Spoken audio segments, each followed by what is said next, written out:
Good evening. Toxic smoke is billowing from a huge fire in a Port Adelaide fertiliser plant, which could smoulder for days. An exclusion zone remains in place for several suburbs after 2 workers were rushed to hospital overcome by fumes. Toxic smoke spewing from the fertiliser factory forces residents to evacuate. This product is very harmful and the smoke is quite harmful as it reacts with moisture, so even body sweat is when it actually poses a significant health risk. The blaze started just after 10 a.m. in a storage shed containing more than 30,000 tonnes of sulphur. Firefighters rescuing 1 worker trapped inside. Going for an offensive attack, looking for 1 casualty, who we believe is in a excavator. 1 staff member was rescued from a excavator and we sent crews in to conduct an emergency rescue where they actually removed that person. 2 workers were treated by paramedics, then rushed to the RAH while other Horizon staff evacuated the site. Heavily smoke log conditions. We have sulphur burning. Behind me there are huge plumes of toxic smoke billowing from the sulphur fire. It's heading in a south-southeasterly direction. We are removing it from the building and smothering it with earth. We're currently working inside the building and using loaders to actually remove any of the burning product from the building. Anyone within the red zone has been advised to leave immediately, while a hazardous smoke warning was issued for anyone in the yellow zone.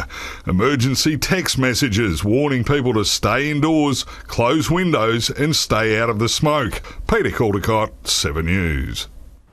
Live for the latest from Gertie Sperling now at Birkenhead. Gertie, the MFS says the fire's just been extinguished.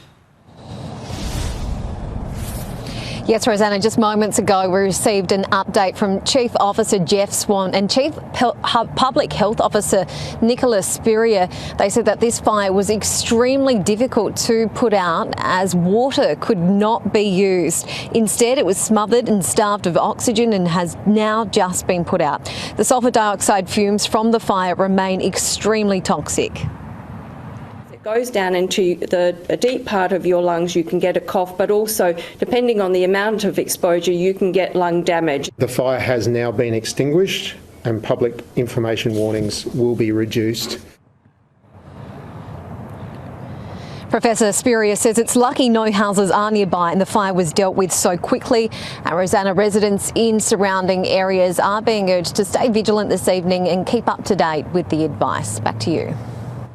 All right, thank you, Gertie. Enough's enough. That's the message from police, forced to bring forward a traffic blitz in response to a heart-wrenching crash on Tuesday night. The circumstances surrounding the fatal collision are still under investigation, but Hallett Cove locals are adamant road upgrades could have stopped it. A car split in 2 by the impact of a T-bone smash at Lonsdale Road and Barramundi Drive on Tuesday night. The backseat passenger, a 21-year-old, was killed. Every death on our road represents someone that mattered, someone that was loved, someone that was expected to arrive home. Tragically, home was just around the corner for the young Hallett Cove woman. It's sad. I wasn't surprised because I know what that intersection is like. Today, the intersection was surveyed. Locals say they've been asking the Transport Department for an upgrade there for years. What's going to hurt one more set of traffic lights here? You know, it's going to make people pay more attention, you know, and that's what we want. The crash has prompted police to bring forward a scheduled road safety operation. From tomorrow and for 10 days, there will be a heightened presence out there. I think it's appropriate to send a clear message to the community that enough's enough. Patrols will be out in force targeting areas where casualty collisions have occurred. The advice to motorists couldn't be clearer. Drive as if the life of someone that you love depends upon it. Lauren Rose, 7 News. A man was rushed to hospital after being stabbed near a home at Ridgehaven in the northern suburbs. Ambulance crews treated the 33-year-old Dudley Park man for serious but non-life-threatening wounds before transporting him. Police searched the area but no suspects were found. Police do not believe the incident is a random attack. A political firestorm has erupted after anti-abortion campaigner Joanna Howe labelled former Deputy Premier Vickie Chapman a witch. The government rushing to defend its former rival, but the Libs say Labor's moral outrage is selective.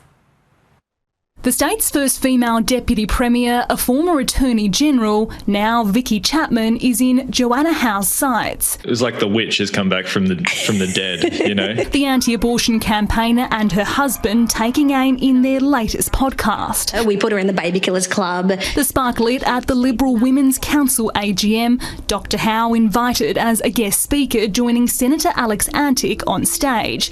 Tensions erupting when Ms Chapman objected to the event being filmed.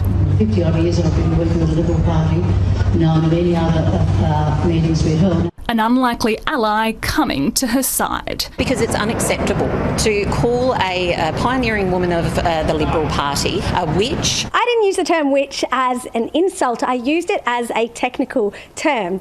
Now, in Western folklore, in the great tradition of the fairy tale, a witch is someone who loves killing babies. The government seizing on the divide between the moderate and conservative wings of the Libs, calling on the leader to respond. Ashton Hearn needs to come out and condemn this. I don't support the remarks that have been reported about what happened at a meeting during the week, and I know the leader's been very clear about not supporting those comments. The opposition has accused Labor of only calling out personal attacks when it suits them politically, pointing to silence when its own MP, Nat Cook, was targeted by Joanna Howe. Nat, you were supporting harassed out here. I didn't see Lucy Hood there defending her colleague. Michaela Kamarik, 7 News. A pre-dawn truck crash caused traffic headaches for hours on the north-south motorway this morning. A northbound refrigerated food truck struck a barrier and rolled onto its side just before the Bolivar exit. Peak morning traffic was slowed to a crawl in both directions, stretching for kilometres leading up to the scene. Now to the bold bid for freedom by accused wheelie bin killer Cherie Glastonbury. Deanna Williams joins us in the studio, and Dee, she wants to reconnect with her Indigenous community. Well, her murder trial isn't until early 2028, and by then she'll have spent almost 5 years in custody.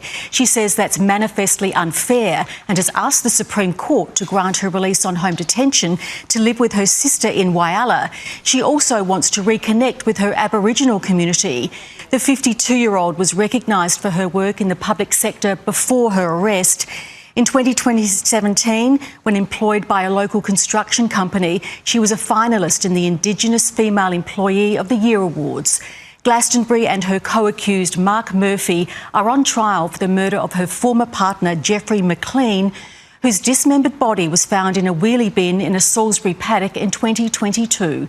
Her lawyer argued she's not a flight risk as she had no money, no car and no passport and would be subject to electronic monitoring. In April, Glastonbury's first trial was sensationally aborted after a juror made a mistake of conducting his own research. The prosecutor's opposed to all forms of bail. He'll argue his case next week. All right, thank you, Dee. Fire has caused $500,000 damage to several businesses at Evanston South. MFS crews were called to an industrial complex on Main North Road just after 5:30 this morning. The fire started in a hydroponics business before spreading to an adjoining adult store. We had flames and smoke through the roof and a fire rapidly escalating into surrounding shops. Investigations are continuing, but the cause isn't thought to be suspicious. More South Australians will have access to medical imaging in Adelaide South. An $11 million upgrade at the REPAT will add a new MRI, CT and 3 ultrasound scanners. It might be unexplained headaches, back pain, knee, having a tumour scanned. Really important and often life-saving kind of work.